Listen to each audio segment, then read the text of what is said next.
And welcome to this episode of the Selling Through Partnering Skills podcast, where I'm delighted to be joined by Tibor Shanto, who is the principal at Renbourn Sales Solution Inc.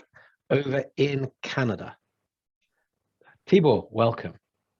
Thank you, Fred. How are you? Very well, thank you. You were very deliberate in pointing out you're in Canada to me. Why was this? Well, it's easy to confuse us with another country. And, at this point, I'd rather not be confused. At this point in time, we're not going to confuse you. As you said to me just before we click record, it's a Commonwealth production, this. We're going to keep entirely. Queen Elizabeth all the way. Absolutely. So let's get into PQ, into partnering skills. Sure. And how you, as a guy who's got a lot of experience in selling, would think about these, how you use them, how you would train salespeople to think along these lines, so that the listeners can really get some of the benefit of what you've done over the years. Sure. And so I will always kick off with trust. We could talk about these in any order technically, but for me it makes sense to talk about trust first. Trust is foundational relationships, helps us communicate better. So when we think about trust in selling, what does that mean to you? Well, I tend to agree that it's fundamental, and that's why I think it's probably one of the biggest challenges, and if I can describe it as such, in some ways a distraction at times in sales. So the challenge with trust, from my perspective, and feel free to push back because it's always good to have another voice, is it's necessary, but it's harder to acquire than most people pretend. And I think it's disingenuous, if not incongruent, to believe that you can establish trust with a stranger as fast as you can probably let a sales cycle unfold. So I think what people have to think about is how can they demonstrate that they're trustworthy throughout the process in a continuously ongoing fashion, so the customer understands that they're dealing with somebody trustworthy, and then over time they'll actually say that they trust Mary or Joe or whoever is in question. So it's a bit of a challenge, because I think if you try and attain it artificially early in the process, I think most customers see through that artificial element, and in a sense, it gets them to work the other way. On the other hand, if you can demonstrate it in a way that, again, it's not like they're going to trust you and tell you all their secrets and all the affairs that they're having, but you'll begin to demonstrate the building blocks that ultimately you can build trust out of.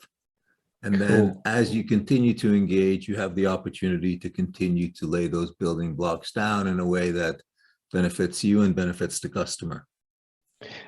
I like the idea of the building blocks, because sometimes we hear this sort of meet like no trust thing, like it's a bit of a checklist. And I'm interested in this artificial element. So say we do some artificial things. What are some of the artificial things that you think people do?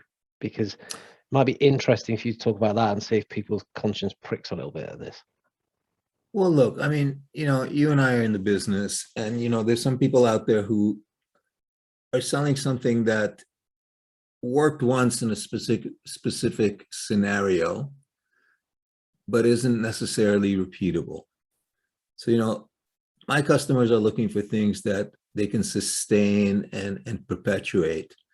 So what I mean by artificial trust is people will glam onto or sort of associate themselves with certain things where they sort of pretend to be, like, let's take a popular cause. Like, there's been a number of them over the last few years, right?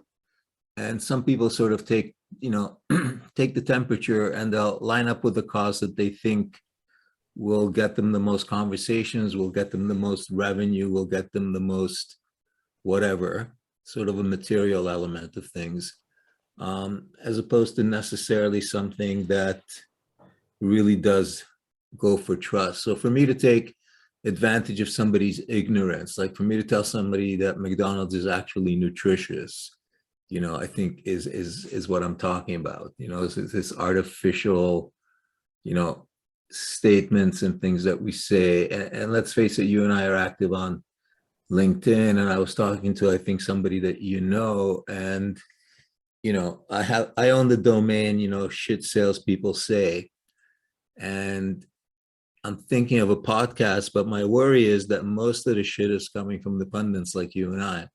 And I think what they're trying to do is build this thing where salespeople feel good because they're not the only ones messing up, as opposed to feeling good because they're continuously improving their craft.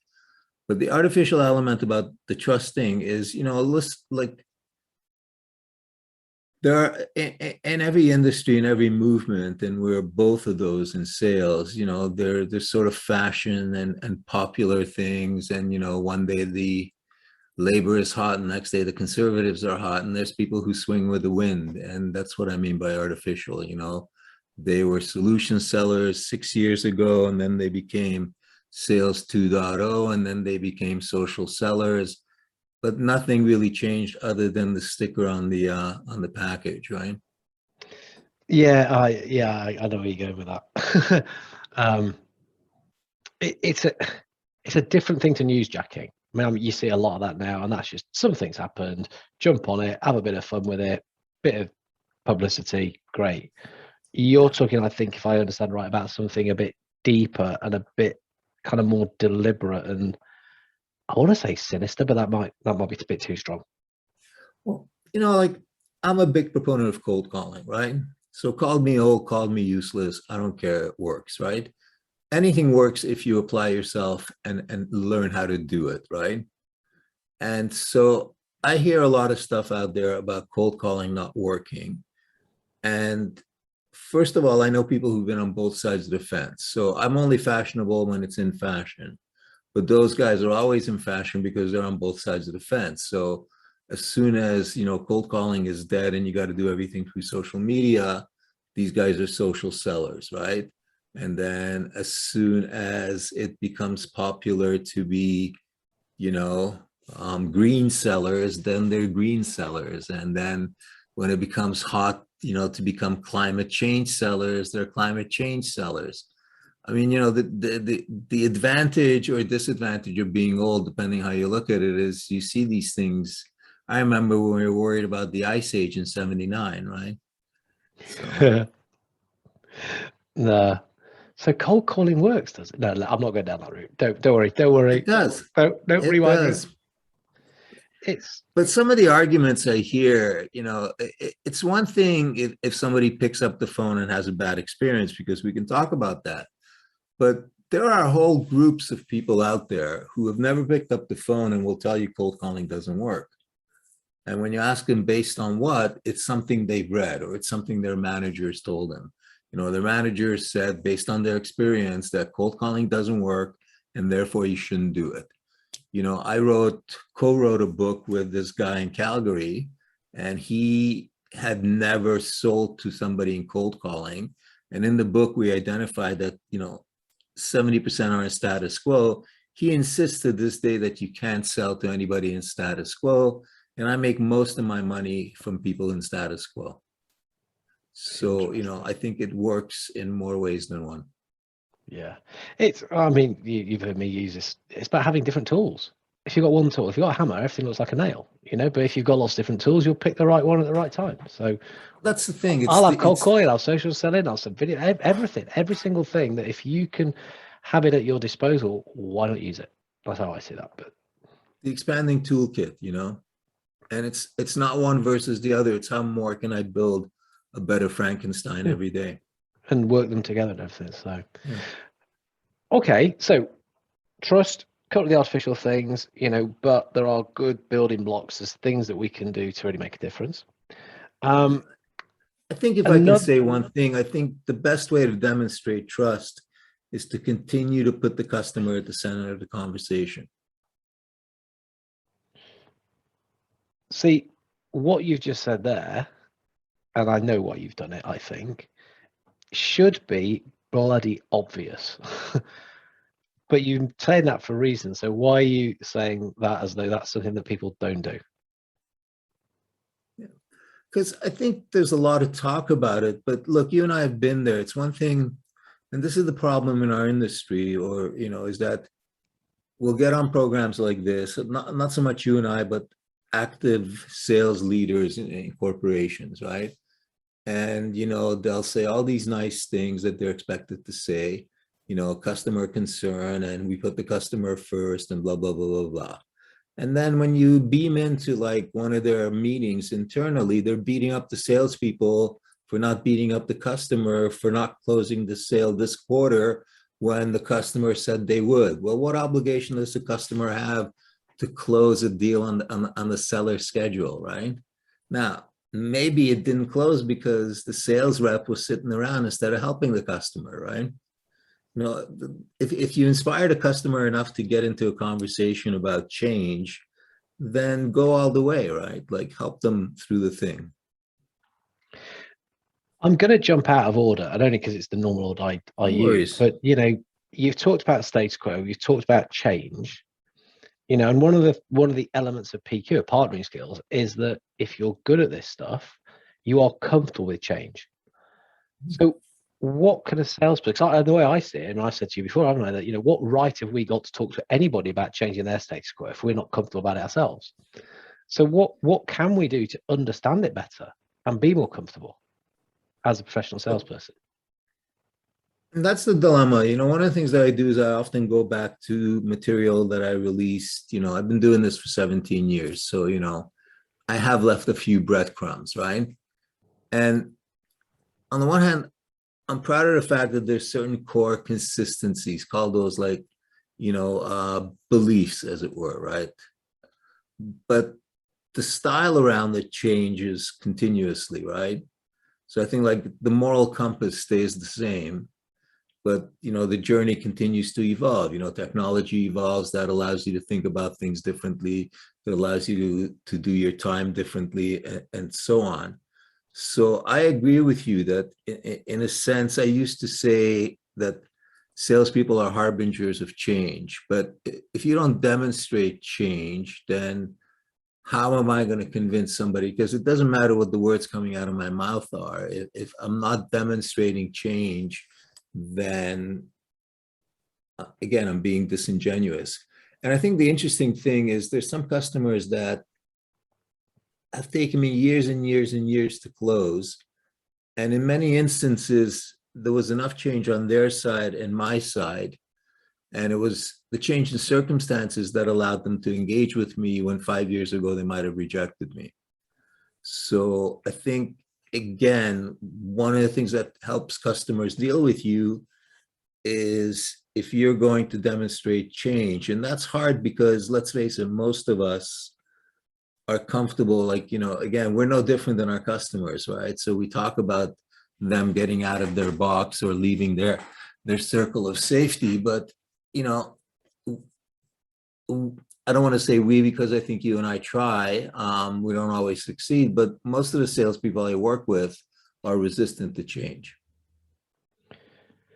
I think that's probably fair, but are preaching it, which then it's, as you say, it's that's inconsistent, isn't it? It's a tough one, but it's. Do you think people understand change and kind of the how change works? Change cycles and some of the ways in which you can deliberately, what managers would learn to do or leaders would learn to do. Should we be training salespeople better in this? Well, so I think we can, but I mean, I think in general, people don't like change, right? Like just as human beings, doesn't matter if we're, salespeople, doctors, taxi drivers, there's a certain comfort in knowing what everything is and, dealing with it in that way. So I think that this notion of change has to come from the top, right? And it has to be a culture of change. And I'll define culture for you because people always talk about culture. But, the best definition I heard for culture is that it's what your people do when no one's looking, right? So it's not what they do when they have to be on stage. It's the way that they do things, because that speaks to culture when nobody's looking, right? When they have choice and they choose to continue doing things. So if you can make change part of that, like my last corporate employer, one of the things that they were always committed to was training. So every year we had training, regardless of whether we had a good year, bad year, every year they brought in sales training. And that was, like that communicated a certain thing to us, or at least the ones that were observant, you know. But I think you have to demonstrate change because, again, these things are ongoing and you continuously have to change because people think that once they get a customer, they can relax. And I would argue that that's when the work really begins because you have to continue to change because if not, some other vendor is going to come along with a brighter, shinier new idea and the customer is going to perceive that as change and they're going to go with them. But if you continuously continue to challenge your customers as much, no differently than you would your prospects, then that demonstration of change continues to be the case because you're going to sustain the business because you're continuously changing the customer's point of view and expectations, and you become valuable just for that. It seems there's an interesting thing going on here, isn't there? That we don't like change, but we like new stuff. So immediately there's this kind of, oh yeah, no, shiny new things. Yeah, cold calling's dead. Social selling's alive. Oh, social selling's dead. Something else is alive. Oh, but actually proper deep-seated change is something that we are basically uncomfortable with. Yeah. For fun. It's, and so it's hard to demonstrate. I tell a story. I was lucky when I was younger. We moved to Montreal from Israel.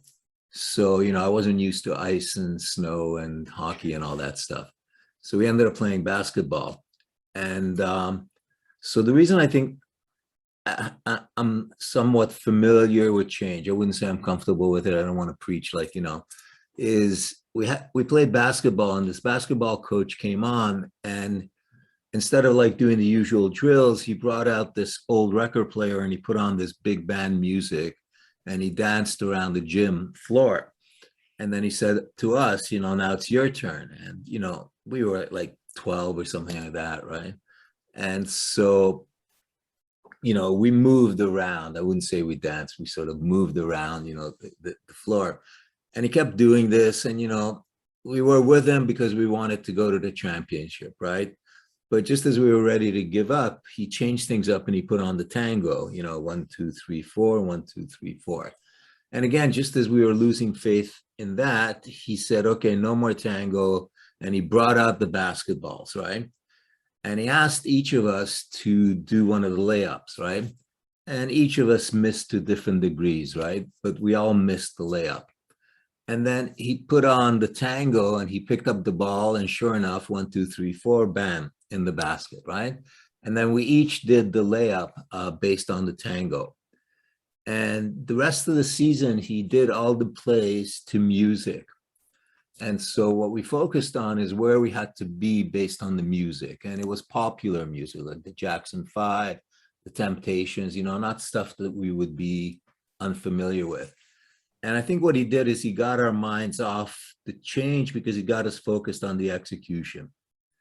And that allowed us to continue to evolve and change. And I think that sort of stuck with me, that if you have a plan, sometimes I'm beside myself, but as soon as I get a plan, it's great because now I know what to do. I can execute. Yeah, I may mess up as I execute, but then I can adjust and, things are moving forward. So people have to figure out how to change. I'm going to go back over this and count how many times you said demonstrate stuff. And you just start using the word execute. And I'm kind of using almost that as a synonym in that, we've got to show this, not just talk about it, show it, Yeah. And so I'm wondering, this is to do with this comfort with interdependence. So again, another element of PQ, another one of the partnering skills that people are strong in this, will be good at forming relationships. Interdependence, they get that their success is going to be related to somebody else's. Again, in the sales world now, how do you see that? In a million ways, man. And it's not new. People talk now about connections and networks and, so I remember reading in the 80s or 90s, either way, in the last millennium, um, about, there was a survey from, and it stuck with me, certain things you read and they just stick with you and they influence you. That they had a survey of purchasing managers. And what they found is that they prefer to deal with a salesperson who can demonstrate the depth of their bench.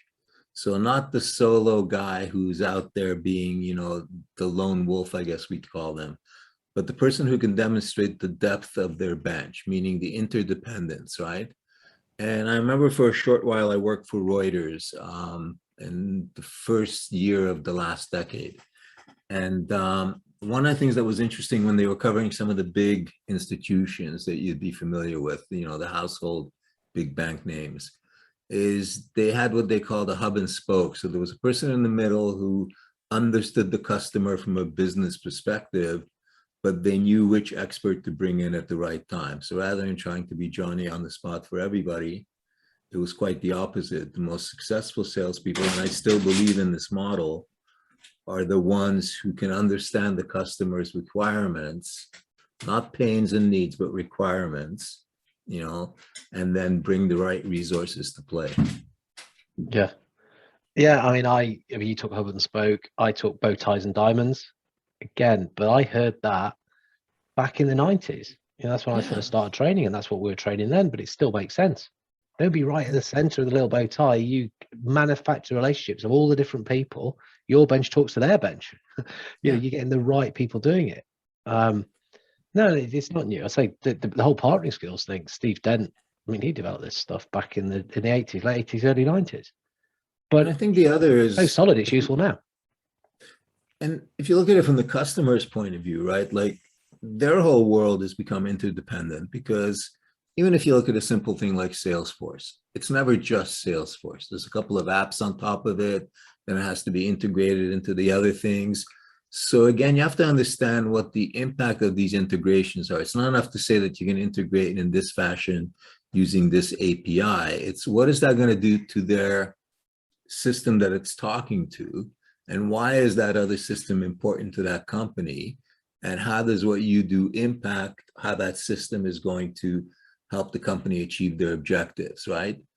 And so there's all that in the interdependence as well. And then we haven't even gotten into sort of the channel elements. So, I agree. I had Jay McBain on my podcast, which you were kind enough to be on.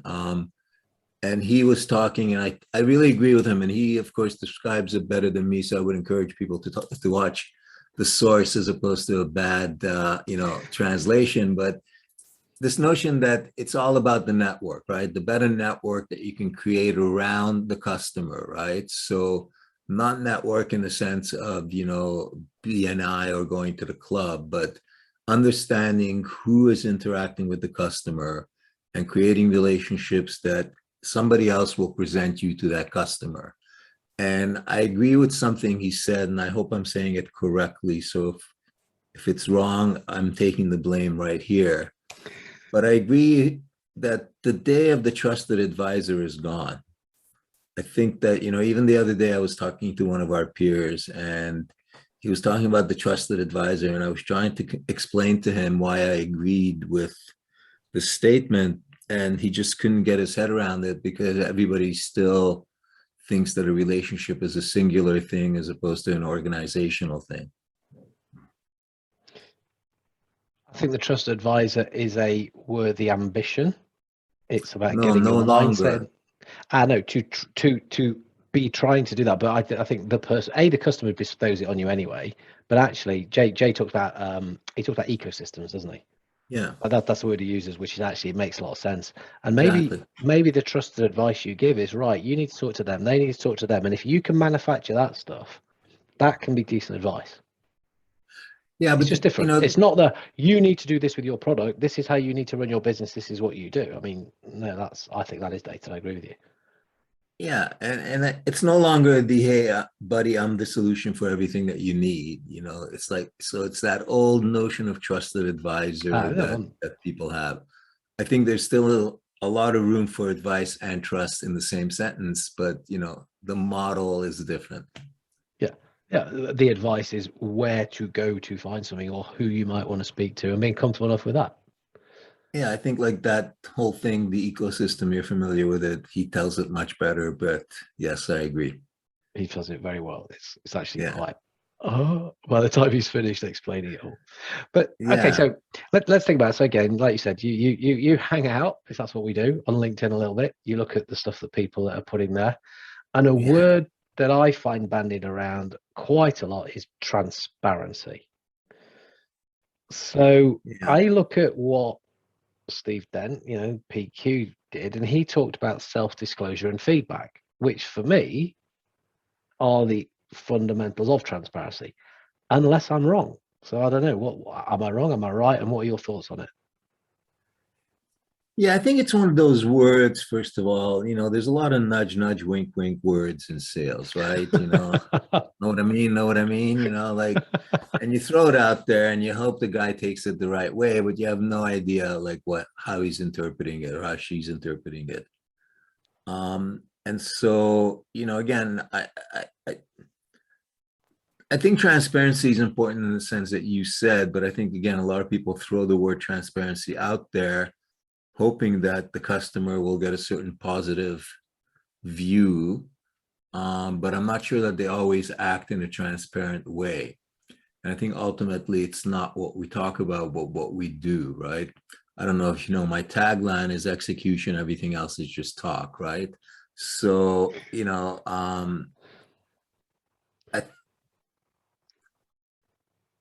yeah, I think transparency is important. It's, but it's often not used the right way. So what I consider to be transparent is, first of all, knowing what you can do, what you can't do, and being honest about it, right? Like, even if your kids are going hungry and something comes up and you can't deliver, that's an easy way to be transparent. I think being genuine, I guess, is the way that I would be transparent. Like,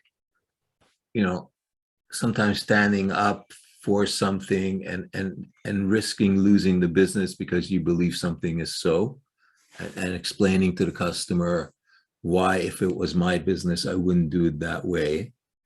And being prepared to lose business. And if I could tie that into sales, if I could bring it back to tactics for a second, I think it's a lot easier to be transparent when you have a good pipeline than when not, right? Because if your close ratio is 4-1 and you only got 3 opportunities in your pipeline, your thinking is going to be so clouded by the fact that all of these are sacred now, that it's going to be hard to be transparent and step out in that way. So I think transparency a bit, I have this thing, like, you see certain words, as you say, become popular. Like, just before and through the pandemic, it was empathy. And I put out this post saying, how do you do empathy? Okay, we all talk about it. How do you do it, right? And the same thing with like transparent. We all talk about it, how do you do it? But if you move to something like genuine, then you can tie a lot of things that salespeople do to it. And I think we end up on the same corner from different sides of the street. Well, yeah, and I guess that's why, he did talk about self-disclosure and feedback. So yeah, you've got to give a bit about yourself, relevant stuff, but also feedback. And again, I sense that some salespeople, they're uncomfortable with this, in that, telling the customer stuff about themselves that they might not want to hear. Particularly if you said, look, we're going to work like this. This is what we've agreed to, but you're not doing it. I'm doing my side, but you've really got to like kind of do your share. Now, a lot of people say, oh, you can't say that to the customer. Perish the thought. So, well, no, it's part and parcel of a professional sales job today, isn't it? One of the things that I do is, before I commit to a proposal, I generally ask to interview a sample subset of their salespeople, generally to see how malleable they are and so on, and just to see, again, like, what can you do with these people? You have to be honest. Like, you can't promise the moon if they only got enough gas to go halfway, right? And one of the things that I do is I'm quite honest when I go back, right? And remember, this is before the company's committed to me. So I will tell them honestly what I think of the salespeople and what I think I can bring to the table. And I tell them that, there's no rule that says that there needs to be democracy in training. some people in your team are not worth training, you know, like they're going to be there strictly for the lunch, right? And they're probably going to get in the way. And, you know, I've had customers get mad at me because to their credit, they were very paternal, very family oriented, and everybody gets the same treatment, right? And they got upset that I would suggest that some of their people shouldn't be trained. So to me, I guess I see that as being transparent because I tell them the truth because I'm sure you're the same way. Like, I'd rather walk away from business than halfway through it, you know, it's just like not good for both of us. And it's not a good gig. And, you know, I begin to hate the whole thing and I hate Mondays and things like that. So, you know, to get ahead of that, like, I'd rather tell the customer, look, this has to be done. And this is what you have to bring to the table if we're going to achieve this success for you, not for me. And if they're not willing to do that, then, you know, I'm not ready to play with them. But I think to me, that's somewhat like being transparent. I think so. I mean, maybe that's a great example of, I think, pulling many of these elements together. You know, the independence, the win-win focus. As in, I've got to get a win from this. Why do I want to be doing stuff that isn't going to work? I've got to put my name to this. You know, I don't really want that. And why would you want to do things that aren't going to get you results? So yeah, it's yeah, this stuff has to be done. Let's not beat about the bush. We're grown-ups here. But we don't always do that. Salespeople don't always do that, do they? As you say, and I think a lot of it is dependent on the pipeline. Yeah. Let's just the big one for the last, eh? Future Future's always orientation. right. Future orientation to infinity and beyond. So Exactly. again, talk to me about that in sales and a salesperson's mindset. I would argue my whole, like, if you go to my website or follow my stuff and all that, I would say it's all future oriented because a simple premise, and I think it's a business premise, you know, again, going back to my last corporate employer, they had an interesting habit that all of us who had a P&L had to do what they called a 3-1 plan. And the idea was, where do you see your department being 3 years from now?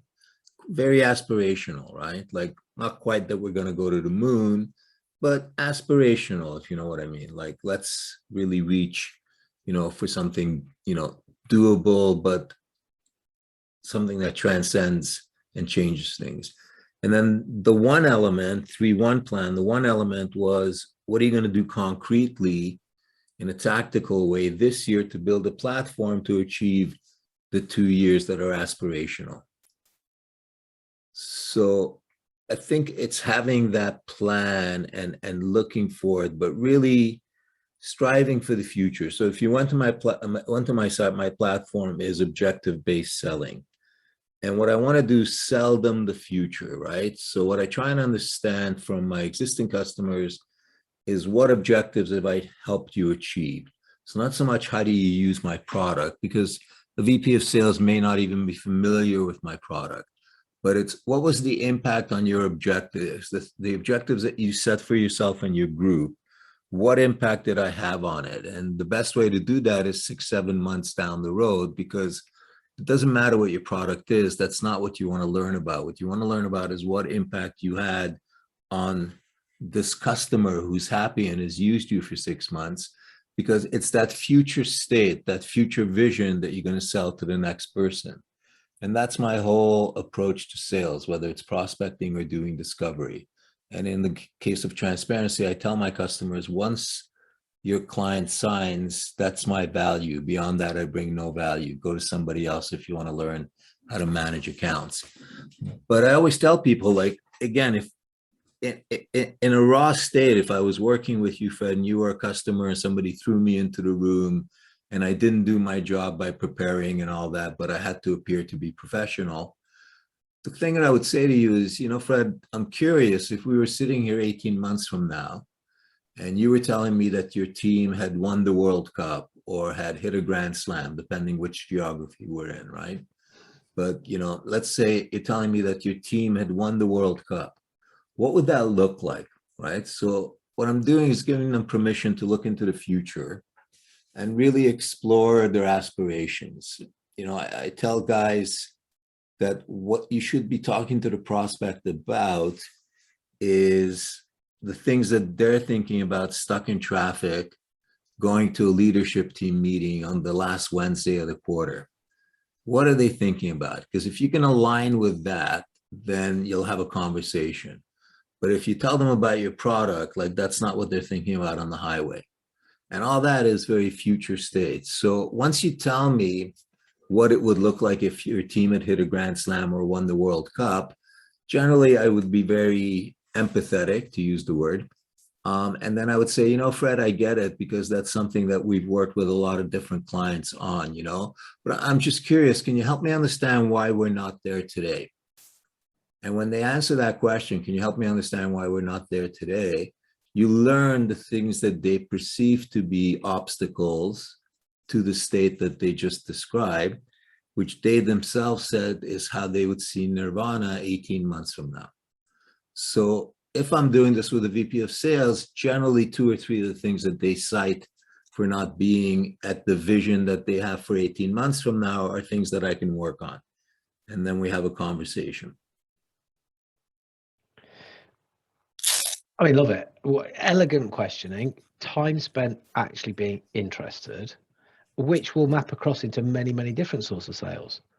But why are people so desperate to demo stuff, to get into talking about themselves, to show their product? Why do they do that? Because I don't think they take an interest in 2 things. One, just the art of sales. Like, let's face it, we're a profession, right? We don't act that way in a lot of times. But I always say deliberately, I resisted being a salesperson for a long time, right? Like, it was just not a profession that I considered, right? And I'm sure a lot of us are like that. But at one point I committed, and I talk about it, that I committed to becoming a student of sales. And that is what it continues to be until we leave the profession, right? Like, I learned in a conversation with you, you and I talked last week, sparked a thought, I wrote it down. It's probably going to end up being a blog post somewhere, right? I'm sure I say things that leave you thinking, and it'll, some way make it into your actions or whatever. But it has to be a continuous process of learning.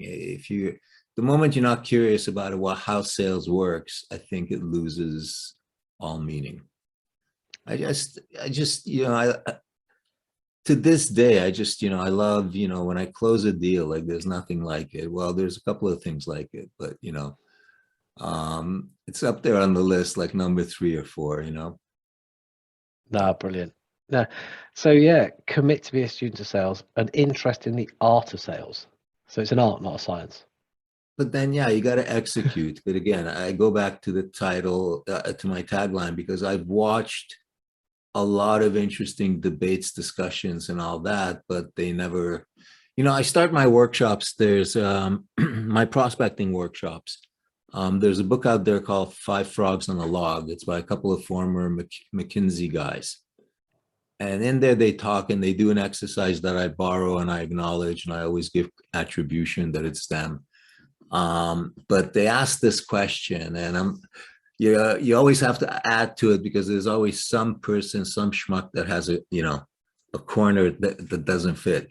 5 frogs sitting on a log, right? And I always go, it doesn't matter what kind of frogs, what gender, what political bend they were, all that, doesn't matter because people will ask me, dude, they ask me, like incredible shit, but, so it doesn't matter what the tree was, who cut it down, or whether it fell because of a lightning rod. Like, I have to go through all this when I do this. But the net is that 5 frogs sitting on a log, 4 decide to jump off. How many are left on the log? And I lead them on. I go, 5 frogs sitting on a log, 4 decide to jump off. How many are left? You want to play, or do you want me to give you the answer? So how many are left? Yeah. There are still 5 frogs pouring the water. How many left on the log? Oh. Depends whether, I'm not playing like one of your delegates. It depends whether. So the answer is 2 of the 4 grab one of them and pulls him off. No, I get different reason. I get 0 because apparently frogs are loath to be alone. So when the 4 jump off, the other one goes with them. and then others have social pressure that they don't want to be alone, so they go with the group. Or when the frogs jump off, it moves the log and they fall off. But the real answer is 5, because deciding to do something and doing something are 2 different things. And so I do it early because I tell them, we're going to do the follow-ups, and I'm willing to bet that there's going to be a number of frogs in the group, right? Where I don't know if that'll work in the UK. They'll think you're talking about the Frenchman, but but there is inevitably, as salespeople, we know we have to do things, but we just don't do them because we don't like them. Prospecting being one of them. I don't like it either. Like I'm, and I tell people, I go, the only thing is I've made the association between picking up the phone and making a cold call and my kids eating. And they just have this thing about wanting to eat every day. So I'm trying to change that so I don't have to work as hard. But you know what I mean? Like, it's, like, commit to it. Like, I bet if you go to your favorite football player, I'm not good these days on who's popular in the UK now, but I'll bet you that, that they want to continuously improve. They do. In top sports, where they always talk about, they put their extra practice in themselves. They hire their own coaches, some of them, they dietitians and things above and beyond what the club supplies them. Well, how many professional sales people do that? Well, listen, we talked about this with, I had Mike Bosworth on the program, solution selling fame. And he pointed out an interesting thing, that we're the only profession that doesn't practice between games. Yeah. And it's so true. Like, if we would only practice, and we certainly believe in myths, and I think we have our share of transience, which doesn't make for a good core. It's like sometimes the only profession that doesn't even think about stuff between games. But look, I'm aware of time, and I'm really chuffed to finish on a story about frogs on a log. And I think you said demonstrate 5 times and execution 4. I am going to go back over it and count, but that has come, that for me is the most important thing coming out of this podcast, is we've got to do stuff. You've got to demonstrate stuff, do stuff. Who was it that said, my be execution the play, right? My execution is, do I call the episode Frog on a Log? Frog on a log. But what was it? I think Shakespeare said, right? Be the play, right? It's one thing to talk about it. It's another thing to demonstrate. And I'm convinced that half my customers hire me because in the back of their minds, they want their salespeople to execute and experience the way they just experienced. Yeah. Love it. How can people get in touch with you then? So they can have the full benefit of Frog on the Log training. As I say, the FBI generally is aware where I am. But the easiest thing is LinkedIn, as always. And if you can spell my name, Tibor is the first name, Shanto, Shanto is the last name, and you put a .com at the end of that, then you'll see everything Tibor Shanto, or at least the parts that I like to share with the world. Self-disclosure and feedback. No, we'll pop the links in anyway. We'll pop those links. So, Tibor, brilliant. Thank you for thinking aloud on some of these things. Thank you for sharing. A lot of good stuff. I've made notes. I certainly hope people are listening are doing too.